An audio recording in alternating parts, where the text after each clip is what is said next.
today's topic is an interesting one. There's a topic out there, a term called holdover. That's different than your typical renting. So if you're renting a property and you stay longer than what you should, it transfers into a holdover situation. It's different than extending to a month to month. Yeah. So tell us more about it. So the holdover that I'm looking at today is, we have a situation where a tenant has given proper notice. They're going to move out, say, on the 30th of the month. Okay. But for whatever reason, they hold over in the unit 1 day or 2 days, right?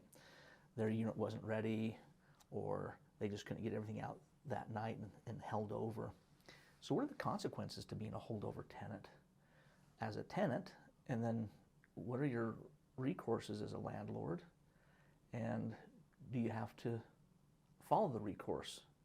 It's looking at how does a landlord protect themselves? How does a tenant protect themselves? What are the risks of a tenant out there? So if I'm holding over, so I've given notice, I plan to vacate on the 30th, 31st, and I can't, and I have to extend a day or two, a week. What's now the penalty as a renter? I'm the renter. So in most jurisdictions, if you hold over from the 30th to the 1st, right, then you're obligated for another 30 days worth of rent.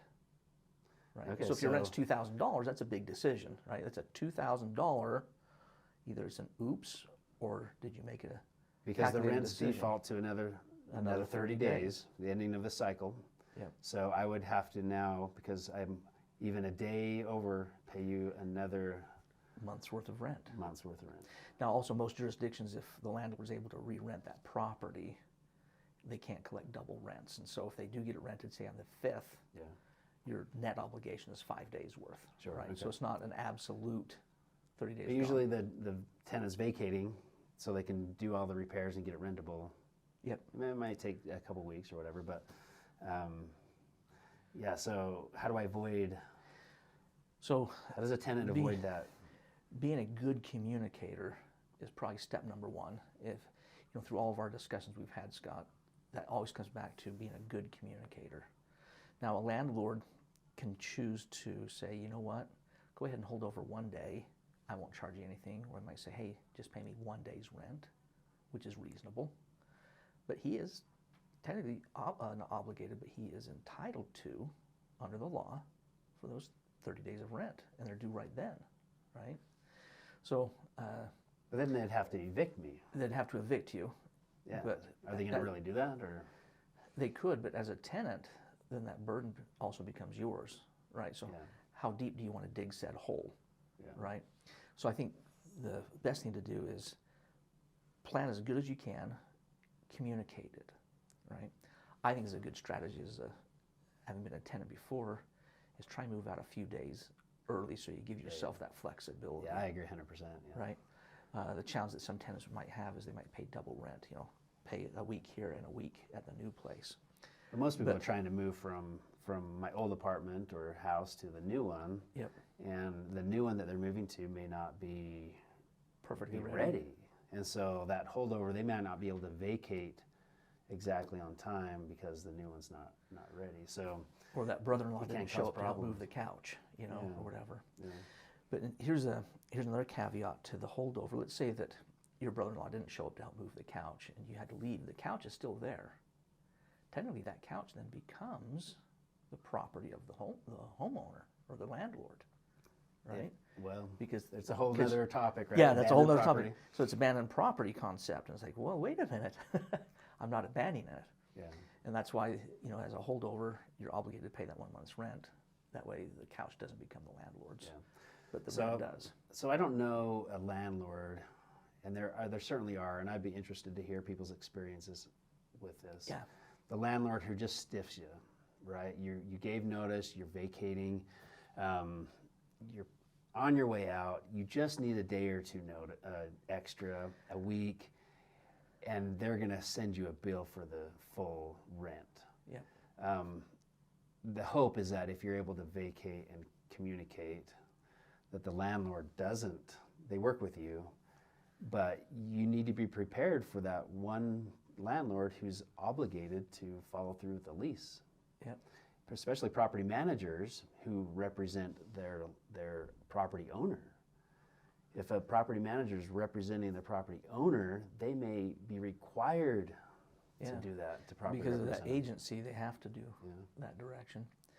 But most landlords, most property managers will work with you, but it comes down to, again, to communication.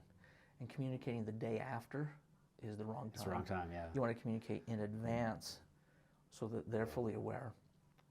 Or as soon as possible, right? Yeah. If you just get notice that you can't move into your next place on time, to tell them right away, and give them heads up on what's going on. Yeah, because landlords and homeowners, they know that there's a gazillion moving parts to relocating. You know, whether you're doing it as an individual or as a family, there's just lots of moving parts to it. You know, but you have to look at the landlord's perspective. If I've got to get this place rent ready for the next person coming in, and if you're still in the unit, I may have had plans. You know, in a recent case that we had, we needed to change out the carpet. Well, it's a 2-day process to go and tear out carpet, pull it out, touch up paint, Especially then put new carpet in. If they have it scheduled. Yeah, and if we have it on a schedule, because right now in our market, subcontractors are hard to nail down. They might be 2 weeks out. So if you miss your deadline, it might be a day to you, but it's 2 weeks to get that vendor back in,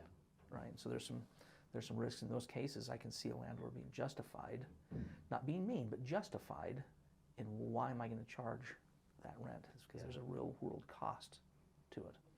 So the more, as tenants, I think, if we're aware of what the other party is also going through, and we take steps to make it as simple as possible, the better off we are. I had one tenant recently move out that hired cleaners and had that place clean. So when we went to do the walkthrough, there was absolutely nothing I had to do to get that place re-rented. And I'm like, gosh, this is 1 out of 1,000 tenants. I'd like to see more tenants like that. I mean, that was the exception to the rule, but they had no risk of holdover. They got their entire deposit back. In fact, I didn't even take out the statutory, The retained amount, right? I said, you know what, you did such a good job. I want to reward that behavior. But that's the purpose of Tenant Solutions, perhaps, is how do we get our tenants to be better tenants, the best tenants possible. Yep, absolutely. And that can happen. I think that could happen more often than it does. And I think as we go want it to happen more. I think as we go into more tenants out there, as we shift from homeownership to more of a tenant society, more people are going to become better tenants because it's a lifestyle change, right? Yep. Out there. So cool. Well, there's a quick recap on holdover. Just because you're on a month-to-month doesn't mean you can stay past the end of that month cycle. And if you have experiences that we need to know about, we need to discuss, we'd love to hear from you. Yep. Share them with us, and let's go through some case studies and some scenarios and talk through them. Thanks for joining us.